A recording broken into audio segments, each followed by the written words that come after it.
and housekeeping arrangements. Thank you for attending and welcome to the meeting of the Audit and Standards Committee. Please can I request that mobile phones and other such equipment are switched to silent mode so as not to disturb the conduct of the meeting. This meeting is a public meeting and is being live streamed for the public to view. Can I ask that when you wish to speak that you raise your hand and only speak when I indicate you can. Please ensure that your microphone is switched on. When you have finished speaking, please switch off your microphone. Apparently there are no fire tests planned for today. If there is an emergency evacuation, please take instruction from the town hall staff on my right here.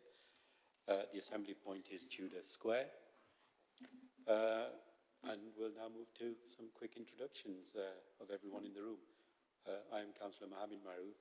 I am the chair for today's meeting, and I will go towards my left.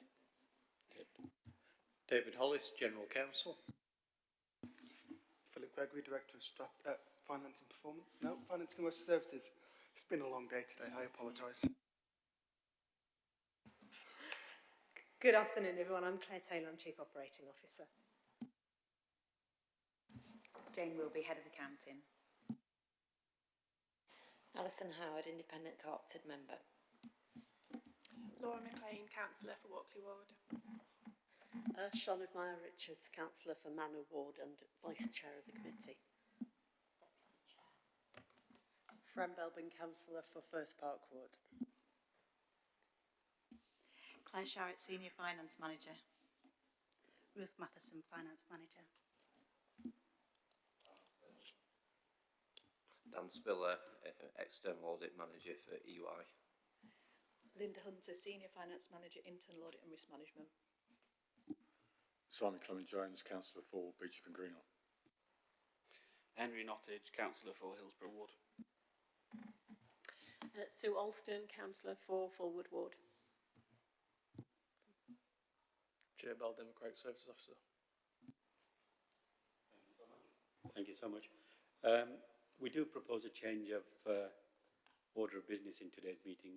We propose that we put Statement of Accounts 2021-22 first on the agenda, as the report is linked with the external audit plan. And if everybody's happy with that, then we'll go along with that. Is that fine with everyone? Thank you. Apologies for absence. I've not got any. Have you? Not received, Chair. No. Exclusion of the public and press. We do not have any items, I think, on today's agenda which we need to exclude the public and press. Declarations of interest. Does any member have any declarations of interest? If so, please shout up. No, no declarations of interest. And the next item is minutes of the previous meeting. I don't intend going through every page, but for the members that were actually there, is that true record? Yes. I was looking towards you, Shannon, anyway. If it was the affirmative from yourself, that would be absolutely fine. So that's a true record. Item 6, public questions and petitions. We have received 4 questions from Ruth Hubbard. As these questions were received after the deadline, and due to Ruth not being able to attend today's meeting, we have agreed that written responses would be provided to Ruth, and they will also be entered in the minutes as well. So there is a full response on that. So without further ado, I think it's on to item 7, statements of account. Sorry, Chair. You know when I said the minutes were accurate? On page 14,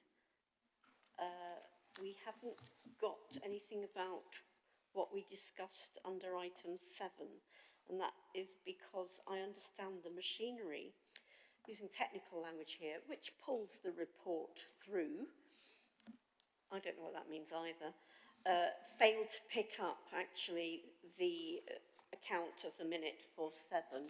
So would it be possible to have that circulated separately for members to see, but also that we do make sure it goes online with all the other stuff? Thank you so much. Statement of accounts, and that's Claire, I think, presenting that one. Thank you. Thank you. So we're here today to update you on the 21-22 Statement of Accounts and request reapproval for these accounts. The accounts were approved by the committee on the 9th of March, but unfortunately we were unable to conclude the audit work, and EY finalised their audit opinion before the release of the Pension Fund Actuary's triennial valuation, which happened at the end of that month. On receiving the triennial valuation for 2022, there was a material variation of 46.6 million that required an adjustment to the pension figures in our accounts. This adjustment has since been subject to its external audit, which is now almost concluded, so the final amendments to the accounts are complete and ready for you to approve today. Once reapproval is given, the Chair and our new Section 151 Officer, Philip Gregory, will sign both the Statement of Accounts and the Letter of Representation, which is a letter from the Council to EY the Auditors to provide assurance that we fully disclosed everything required of us, complied with all the necessary legislation and guidance so that they can issue their opinion.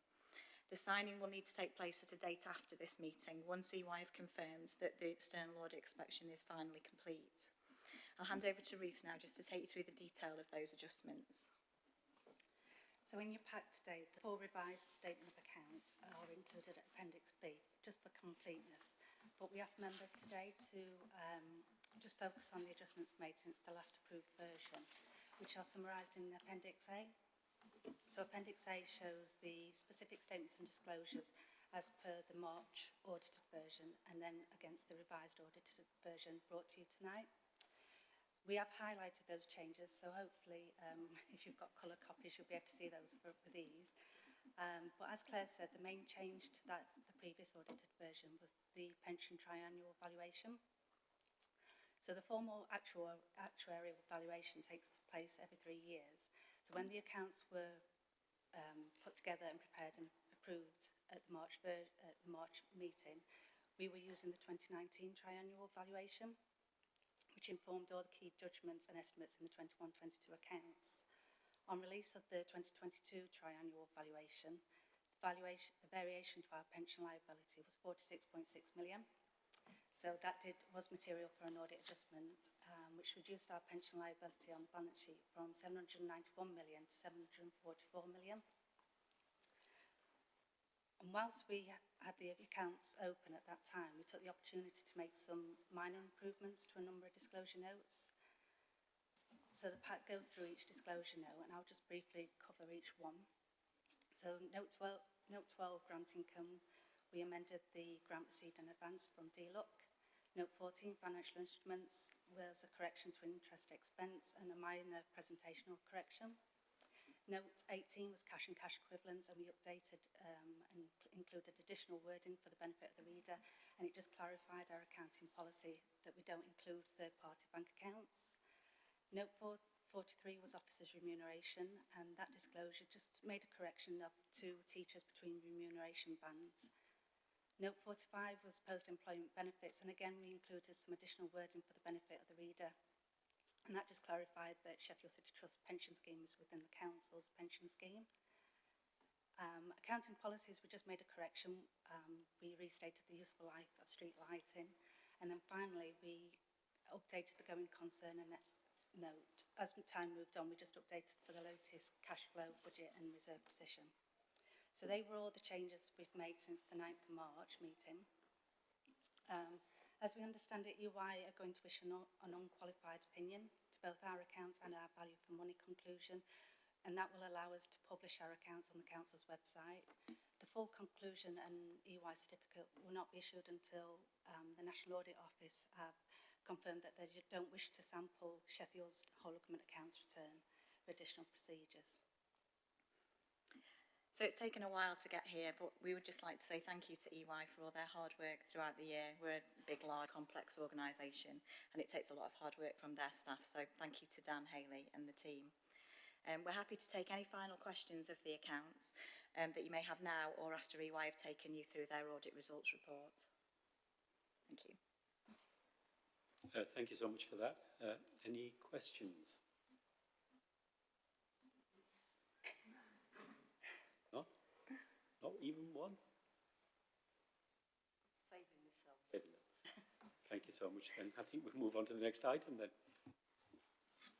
Okay, thanks, Chair. So There's a reason I went after Ruth, because Ruth has perfectly explained the triennial issue. So we were presenting this report, which looks very similar to the one that we presented in March, and that's because it is the same report with some helpfully highlighted amendments. We were hoping we'd be able to get over the line by the end of March, but due to a couple of things that we were unable to iron out, we did miss the end of March, which, as then Ruth said, brought the triennial revaluation into scope. So work has been done on the amendments that Ruth has outlined in her report, and we're content with those. And on page 23 in your pack, which is page 5 of my report, we just outline the reasons why we're not currently ready to sign. So the main issue with that is that in any triennial revaluation year, we would do testing, or we would obtain testing from the pension fund auditor on the membership figures that are used in that triennial. We are awaiting that testing from Deloitte, who are the pension fund auditors in South Yorkshire. They have indicated to us back in July that that would be with us by the end of September. So we are hoping that that will remain the case, and we will be able to then sign off the audit at the start of October. Just to highlight a couple of other things that have changed in this report. So I think it's page 66, I think was where there are two more control recommendations. Sorry, page 62, two more control recommendations, and so there's no amendment to the opinion that we proposed that we're going to be signing back in March, which is a clean opinion on the accounts and no exceptions to note on value for money. Thank you very much. Questions? Councillor Clement-Jones. I mean, it's not so much a question as I think I'll probably confuse myself. In terms of I actually sit on South Yorkshire Pensions, so I'm interested to find out, really what South Yorkshire Pensions have been doing, if the relationship's okay with them, and if that's, this is, how this has gone, if you like. Because I say I was at the audit committee for Pensions Board of Pensions Authority this morning, and we're going to hopefully hit our 30th of September deadline in terms of that. But there was mention of 46.4 million there, which I think I've confused with this, which is 46.6. Yeah, okay, so they are two different terms. So I'll leave it at that, thank you. Thank you. Dan? So the work as it goes is Deloitte obviously do their testing for their statutory audit, which is what it sounds like has been kind of taken to the committee this morning there.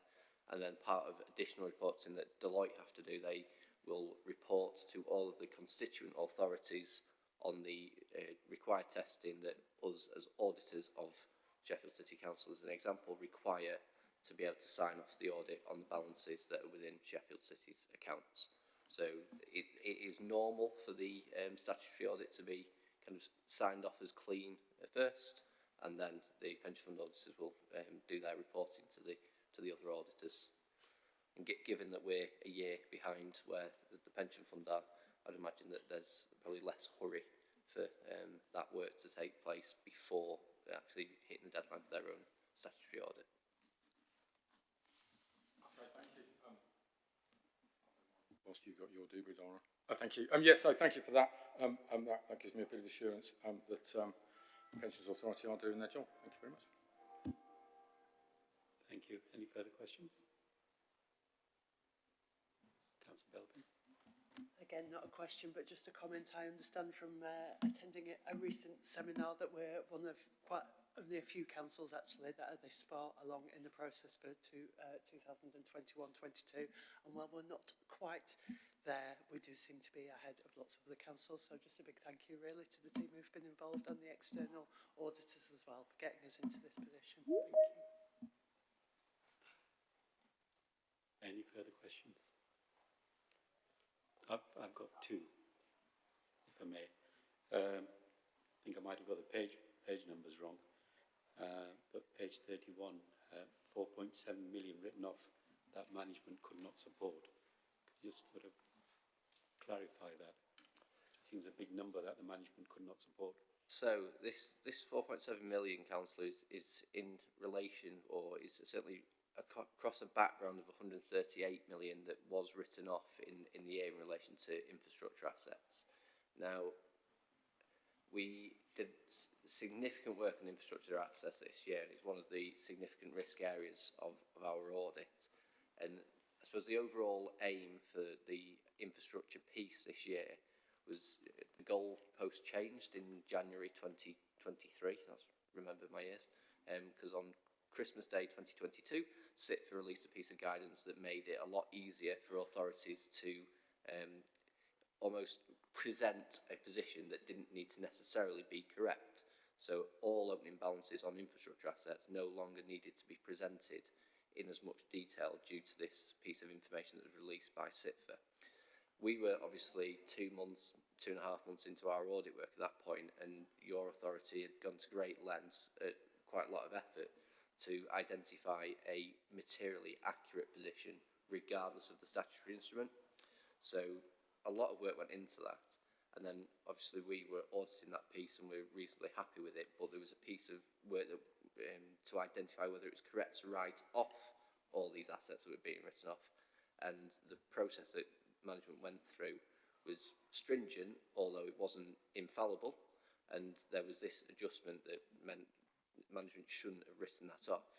Now, roll forward into January, when we've now got the statutory instrument into place, it essentially makes no difference, as if you weren't going to write that off, you are now taking the statutory instrument to say that the balance doesn't need to be presented.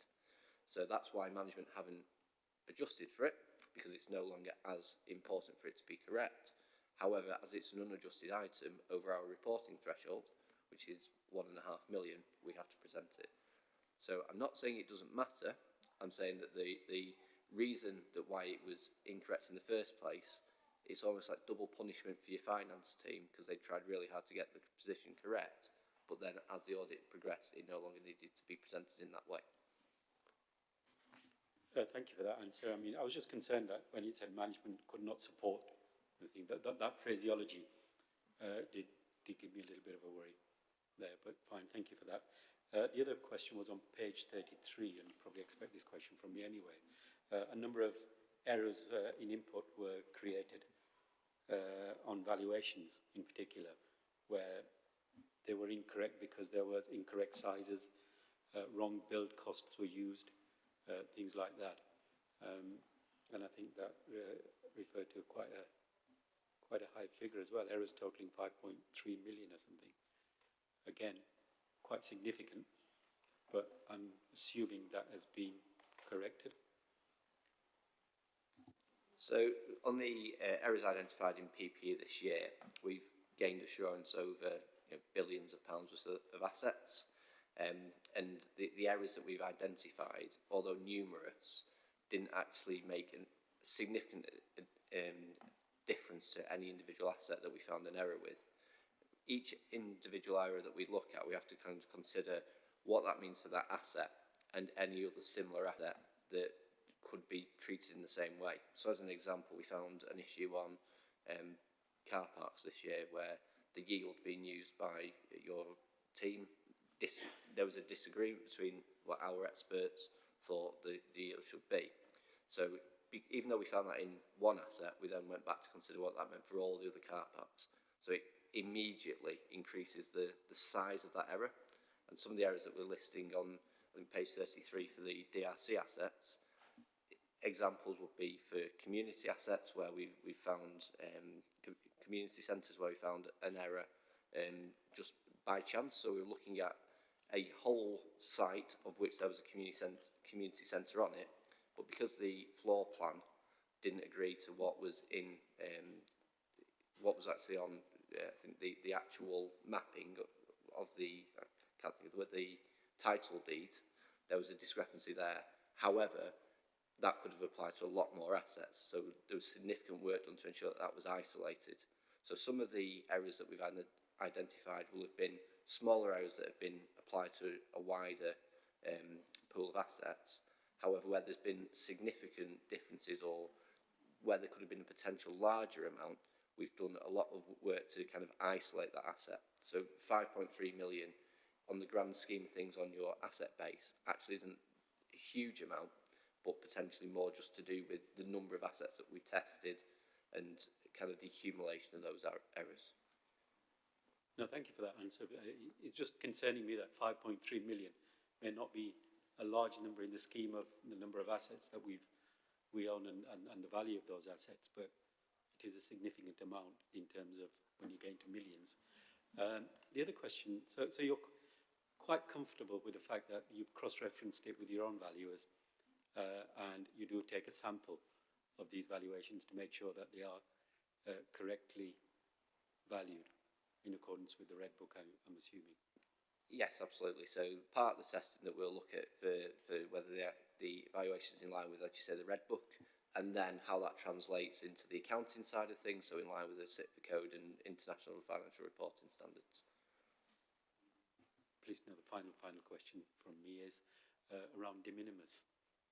I know a lot of things get put into de minimis, and nobody really audits that in any great length or depth. Do you have regard to properties that are put into de minimis? I think that's probably more of a question for management, because we'll take a sample, and I guess anything that has been revalued in year is liable to be sampled. So regardless of what the amount is for us, because we take a sample. I'll answer that. So on the asset base, we have an official de minimis of £10,000, but our valuers do look at all the de minimis every year to see whether anything has happened to a certain class of assets or the accounting rules or the RICS rules that mean that those need to be looked at. So yes, we do have a de minimis, but we do have a fully complete asset register as well. So even we have all kinds of things on there that are below the de minimis anyway. We still record them for management purposes, even if they're not recorded for reporting purposes. No, thank you for that answer. I mean, the reason I asked that question is quite simple again, is the fact that sometimes you put things into de minimis and you've misread what the planning status of that site is. And it has happened, not in Sheffield, but it has happened that I'm aware of, where a site might be worth 10,000 pounds in this case, but really it was worth a couple of £1 million because somebody had taken the wrong view of the actual site. And when that gets picked up, it has a significant effect on the asset base. So thank you for that. If there's no more questions, then we'll receive this. And I need to go back to item 7 and say that we approve the statement of accounts for 21-22. And we note the report of the external auditors. And I'd like to say thank you to the people who actually worked on this, because it can't be easy. We've had to read 350 pages of this, but obviously you've probably read thousands of pages and had many iterations of this. So thank you very much for your work. It's much appreciated. Thank you. And now we move on to the annual internal audit report. Linda. Thank you, Chair. Yes, this report is my annual report. It highlights the work of internal audit during the year, so that's the 22-23. The key points, I'll highlight some key points in the report for you. On page 97 of your pack, that is my opinion. So it's a positive assurance opinion saying I give reasonable assurance that governance, internal controls and risk management framework within the councils is operating appropriately. So that is the key point in that exec summary. I've based that opinion on the audit. There's a number of assurances I can get it from the audit coverage during the year, from other assurances like obviously external audit, from the AGS process, from other assurances like attendance of boards and what goes through the various boards. And then also we've done quite a lot of extensive grant certification this year. So that's given me some basis there to provide the assurance. So that's the main exec summary. I'll just touch some key points within the bulk of the report. On page 101, that is the details there about the annual budget. For last year, it was an underspent, and that was due to staff vacancies. Currently, we have one vacancy, but we've got 10 full-time equivalents and then one sit for trainee that goes on a rotating basis. Page 103, that highlights the audit plan that I've completed for 22-23, you'll see there that the revised plan at mid-year was 101 outputs. That's what we're aiming for. We actually delivered 91, but our PI is 90%, so we've actually just hit the target of 90% there. So again, that's quite a positive output. Page 105 of your pack, that highlights the reports where we provided an opinion. We've got 1 no assurance report, 5 limited, 13 moderate and 8 substantial. The no assurance report is where we've got significant weaknesses, and then substantial it moves up, so that's where we've got minor issues. Within Appendix D, that highlights the main financial systems work we did for 22-23, and then also in Appendix E, the summary of the limited assurance medium impact, because the Audit Standards Committee, you get the full reports for all the no assurance and the limited high impact reports. Page 106, that highlights that I placed some assurance on the AGS. Now the AGS currently is at draft, so the comments there are based on the draft AGS at the moment. And that is, I think David, I mentioned that, that's coming to the Audit Standards Committee in November. So you'll see the full details of that in November. Page 107, that highlights the PIs for the section. We've got 5 PIs. And again, you'll see from that chart, it's based on outputs and productivity. And we've actually achieved all of those 5 targets in there. So again, positive job. We've actually compared the previous years as well. There you can see which ones we didn't hit previously, but for 22-23 we hit all the PIs. And just 2 other key documents in there. Appendix A is the Internal Audit Charter, which I reviewed last month, so that's been reviewed and updated. And the same as Appendix B, that was the Internal Audit's Quality Assurance and Improvement Programme, and again I've updated that in July 23, and that comes every year with this report. So what I'm recommending is that you note the content of the report and that my opinion, which is a reasonable assurance opinion. So any questions on any of the content? Sinead. I think there are a scattering of questions around the report. So I think on page 97,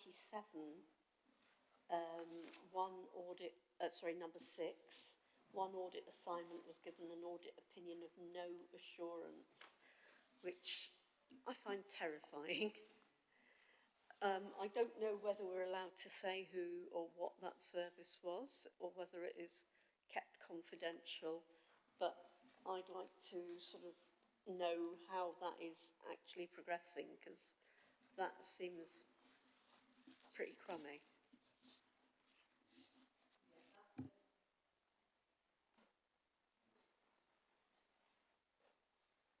Oh!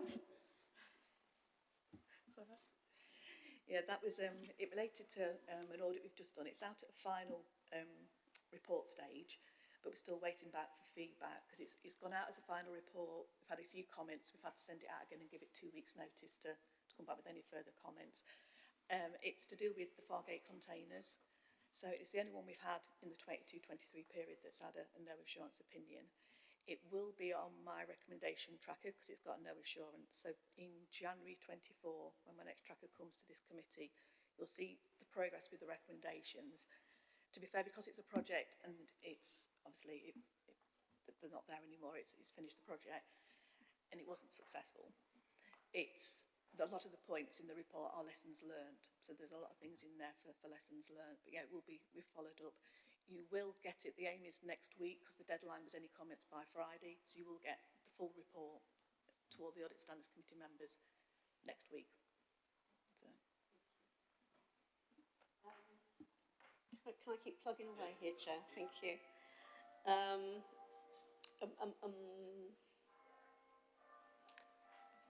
I? Page 104.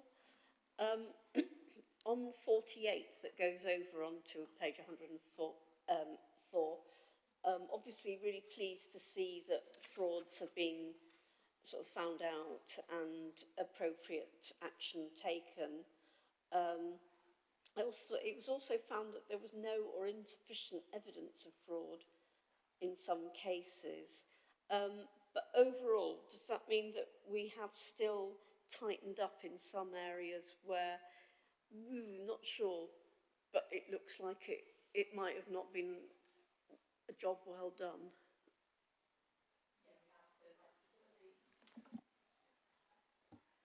yeah, you're correct there. Some of the investigations we've done, some of them have resulted in people either resigning or dismissals.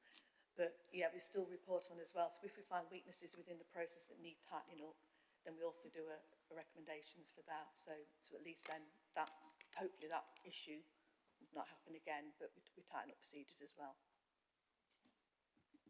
Thank you.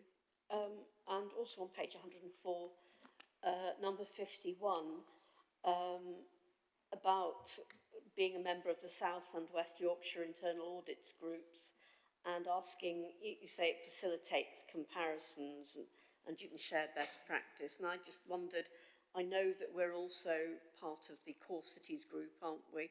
And how we compare with them in the way that we do our audit function, and are there things that we have learnt from them and thought, oh, we ought to do that here, or that sort of thing? Yeah, there's a bit of both there. So we have a subgroup for the core cities where we do benchmarking and performance indicators, and those 5 performance indicators that I mentioned previously, they're also in with other core cities, so we can compare with others. We're not the outlier, you know, we're not up there or down there, so we're sort of in the middle range. So yeah, we do compare ourselves with others. We do get things that we can improve on, so that's where we might improve our processes and procedures. So yeah, it is beneficial. It's a matter of sharing best practice, but also we can share views. So it might be that we've got a current topic that we just want to discuss with other peers, so it's useful from that point of view. And that's the same for both. So we've got the core cities and the South West Yorkshire group. So we've got 2 heads of audit groups that I can go to and share those practices with. So we extend it as well. So like the audit plan, when I set that at the beginning of the year, I have a look at other core cities or South West Yorkshire groups to see if there's anything that there's a risk area there that we could probably cover ourselves as well. So yeah, it's useful. It's a good knowledge base. Yeah. I'm still going. Right. two more things. Sorry. On page 106, sorry, the annual governance report. And I know that at our last meeting, when Ms. Hubbard came to see us, she suggested that our annual governance statements could be a bit more exciting, and that there were other authorities who had very exciting statements, obviously, and whether we could improve ours to make it more user-friendly and more both informative and interesting to the public. Are we going to do that? Yeah, I can answer that. That's the reason why, because normally it would come with this report, so normally we table it for September, and that's why we've deferred it to November. Because I know the legal services team, they've got some work, like I say, they've got some work planned to do on that. So what I've put in there is obviously from the draft that I've seen to provide assurance, but yeah, it is going to look and feel different. So I think, yeah, that's a bit of work that David's team's doing. Yeah. Quite excited now. David. No pressure. And I think finally, on page 126, no, I lied, 121, can't read my own writing, the audit around the total mobile application, which is supposed to be making our repair service all singing, all dancing, and doesn't appear to be. Could you give us information on what is happening and what you're likely to be doing to make it sing and dance better? Yeah, so what you'll find on 120, there's the high priority recommendations are detailed down there. So there's things down there about setting the security profiles and permissions and things like that. When we set the recommendations, we assign a responsible person, an officer, to take it forward and put the deadline dates. So the furthest deadline date is March 2024. So what's that, in 6 months' time? So what we will be doing then is doing a follow-up around that time to see where they're at with progressing with all those recommendations. So we do that with all our no assurance and limited assurance audit reports. So yeah, we will be back in there to see any progress on that. And I can report that back at a future committee. So does that mean you go in and look at it every sort of 6 months? Or is somebody there constantly monitoring? Because I think as councillors, we do feel it isn't really working, and we want to know that it's going to improve sooner rather than later. Yeah, normally it would be when, like say, it'd be in 6 months' time, but what we can do, if you've got concerns, then we can go in and, like say, keep on top of that. So that's fine, we can do that one for, total mobile, Thank you for that. That's quite comprehensive questioning there. Any further questions from anybody before I come in with mine? No. Page 100, paragraph 27. As part of the standards, internal audit is required to undertake regular self-assessments. As part of this external assessment, the November 21 undertaken by Birmingham City Council. And then it goes on to say, this is a comment from Birmingham City Council, which is, whilst the self-assessment did identify a number of partial compliances, these were considered to have arisen due to the need to align audit practices with the organisation or not sufficiently significant to prevent achievement of the overriding standard. But since things have happened at Birmingham, the question from me is, and I'm sure somebody would have picked up on it anyway, is did we pick Birmingham or were Birmingham picked for us? No, what we do on this, when it's a core city, so we did like peer reviews. So basically, previously to that, we rotated round, so we rotate round. And then, like I say, we did Nottingham City Council as well. So we're on a rotation basis for that. But what we do the review every 5 years. What we agreed when we brought the paper and the terms of reference to the committee to approve it back in 2021, we did say that the next round we would actually, rather than using the core city services, the peer review, we'll go out and use an independent organisation. So currently, like SITFA or the Chartered Institute of Internal Auditors, they provide that assessment. And so the next round that we will do, we will probably not use the core cities on that rotation and use an independent company. Just to get it clear on my own mind, I probably missed it. We didn't pick them then, did we? They were picked for us. No, we picked that we were going to use core cities, but we didn't pick that it was Birmingham that did the review. No, it was on a rotation. You can understand why the question is there, because once you read that and you think what's happened at Birmingham, question arises itself, doesn't it? Yeah. So apart from that question, I haven't got any other further questions. If there are no further questions, we're asked to note the content of the report and the opinion of the Senior Finance Manager. And if we're happy to do that, then we'll move on.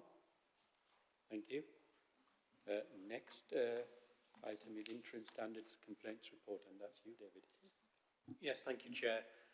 This is the 6 monthly report on cases that have been through the standards regime.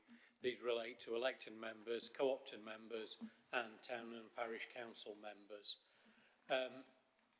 Just like to express my thanks at this point to those that have assisted with this report, but also in dealing with the standards regime in the first 6 months. So that's Sarah Hyde in Democratic Services and also the independent persons David Waxman and Karen Widowson. The table details the number of cases that have been through. Always a bit of a difficult report to present this one because standards cases are confidential and therefore we're not able to put any details in but just present the actual figures there. But it shows that there are 10 cases that were received. 1 was take no action because it revealed no breach of standards. 2 were withdrawn or invalid. 3 were rejected. 3 were dealt with as informal resolution and 1 remains open. I think, as I say, it's sometimes difficult to say why these cases were dealt with as they were because without breaching confidentiality. But I think if I can give an example, which is possibly an extreme example, one of the rejected ones was made against all councillors on the basis of the clean air zone, lack of public toilets and the road surfacing. And that's not really a standards matter, that's really a complaint about council policy and how it's enacted. So it's not so that's just a bit of an example about how things can be, why there can be rejected ones. A lot are dealt with by informal resolution. It's probably worth explaining how that happens. That's dealt with by the monitoring officer That will be in cases where there is evidence that there could be a breach of the standards regime. The monitoring officer doesn't make a determination, but feels that the appropriate way to deal with it is, rather than sending it through either for an investigation or to a consideration subcommittee, that the matter is best resolved by informal resolution. And that's what happens in those three cases. One of the other rejected items was because it was actually a repetition of a matter that had been dealt with as an informal resolution. It just came in after the informal resolution. So those are the numbers of cases that have gone through in the first 6 months. The review at this point isn't actually about either the code of conduct or the monitoring officer protocol, which is the process by which they're dealt with. That will be coming back before this committee in November when we meet, where we'll be able to look at those. It really is just a review of the numbers that are going through. So I don't know if on that basis there are any particular questions. If not, then I'd just ask you to note the contents. Alison.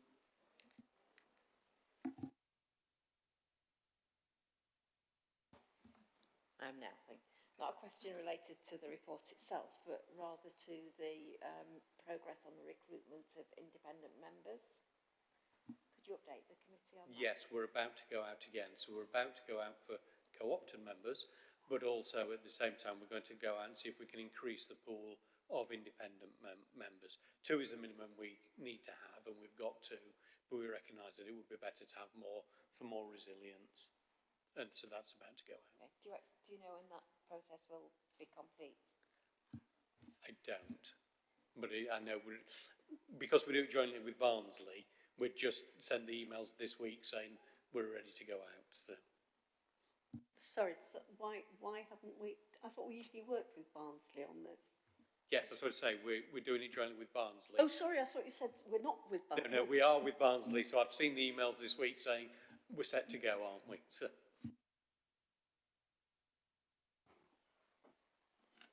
I was just going to comment that considering we're a city of almost 600,000 now, that it's good to see that there are a low number of complaints about councillors.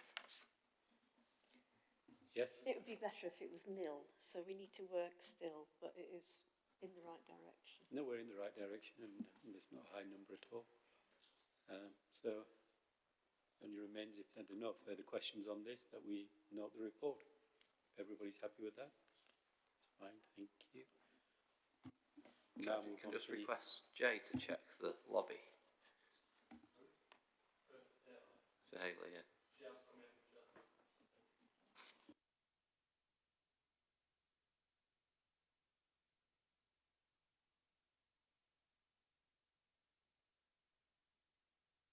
Thank you.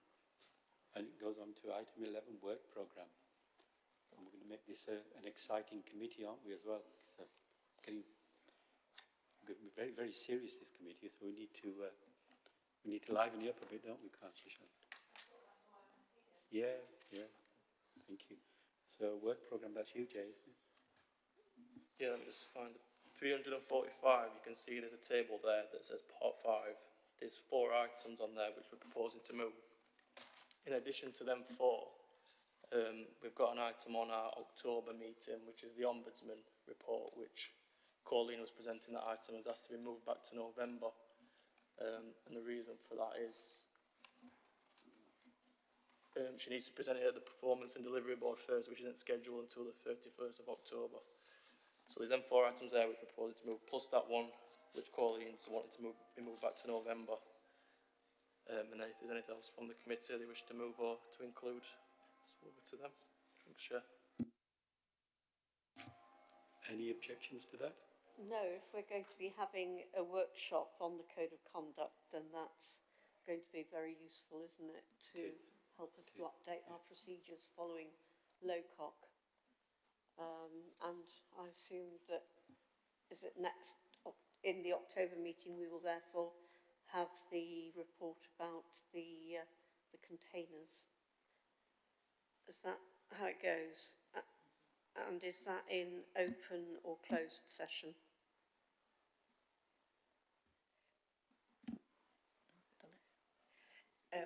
when we send out the email next week, it's up to yourselves, the audit committee, whether or not you put it in the open or the closed. But say probably at first you probably want it in the closed, just so you can have a more free discussion about the content and the actions.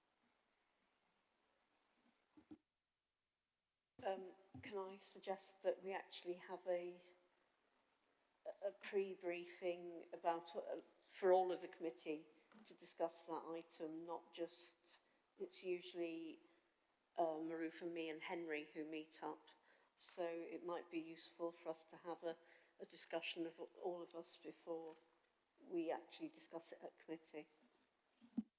Thank you for that. I mean, that was one of the questions I was going to ask, so Sean has got there, around the Fargate containers issue. Whether, yes, I agree that we should all be briefed on that beforehand, because obviously there's been a lot of issues and commentary around it. And also, I'd much prefer it to be open, but that's probably because of what the local report's been saying.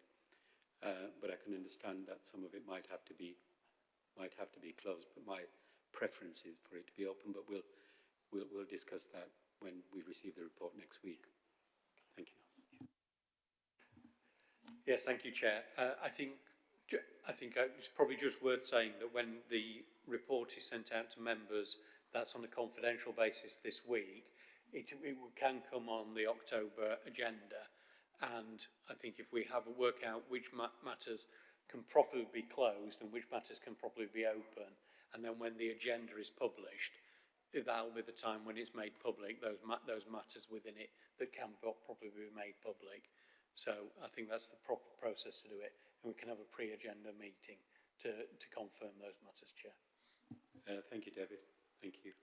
I have no further questions, and I think we've reached the end of the agenda. It just remains to say the date and time of the future meeting was 19th of October in the Council chamber. Is that correct? That's correct. Thank you for attending.